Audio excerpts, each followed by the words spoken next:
Bank Independent has been such a great partner because not only are they taking the stress of the finances off of our plate, but they're investing in us as we're investing in them. And I think that is a strong partnership. The spirit of what Bank Independent does is right there in the name. From the Tennessee Valley Weather Channel, this is your weather tonight.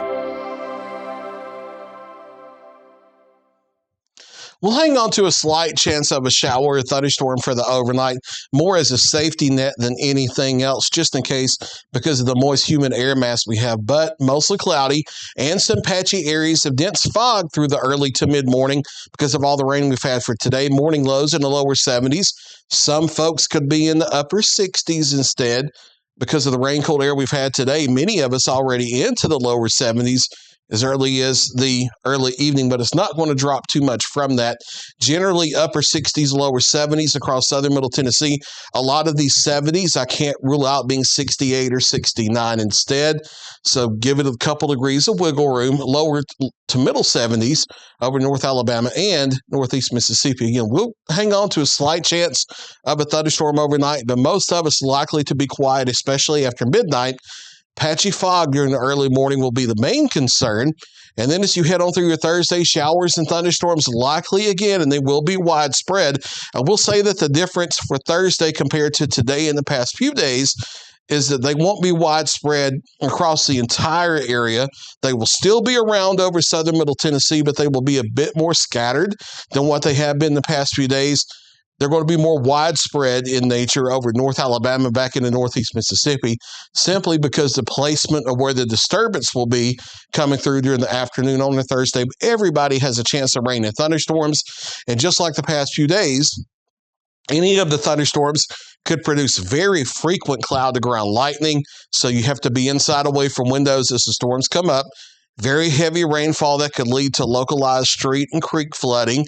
Not the big national news type flooding that we've seen here in other places of the country, but there could be isolated street flooding, isolated low-end type creek flooding, which is still something you need to take seriously, but don't be scared of it just because of what's been in the news lately. And then also some gusty winds to 30, 40, 50 miles per hour possible with any thunderstorm on a summer afternoon when it's hot and humid. Daytime highs tomorrow between 85 and 90. More of the same for Friday. Storms a bit more scattered in nature Saturday and Sunday, but they'll still be around. And then going into early next week, we're not going to shut the rain chances off by any means, but we're going to have upper level high pressure building in over the southeast. That's a little more sinking motion in the atmosphere. So thunderstorms become less widespread. We'll have more sunshine involved, and that means daytime highs next week getting into the low to mid-90s again after being in the 80s here for the past few days and the next couple days ahead. But the low to mid-90s, nothing out of the ordinary by any means as we make our way through July in the Tennessee Valley. First cut forecast in the morning, we'll hold on to a slight chance of a thunder shower through the early morning hours as a just in case, but I think we're mainly quiet for the early morning. There will be some fog around as you wake up, mostly cloudy otherwise, upper 60s and lower 70s across the area to start our Thursday.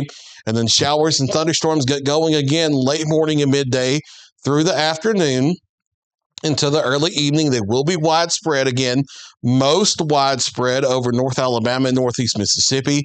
They will be possible over southern middle Tennessee as well.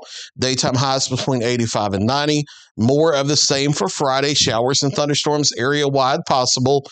A bit more scattered, but area-wide possible Saturday and Sunday.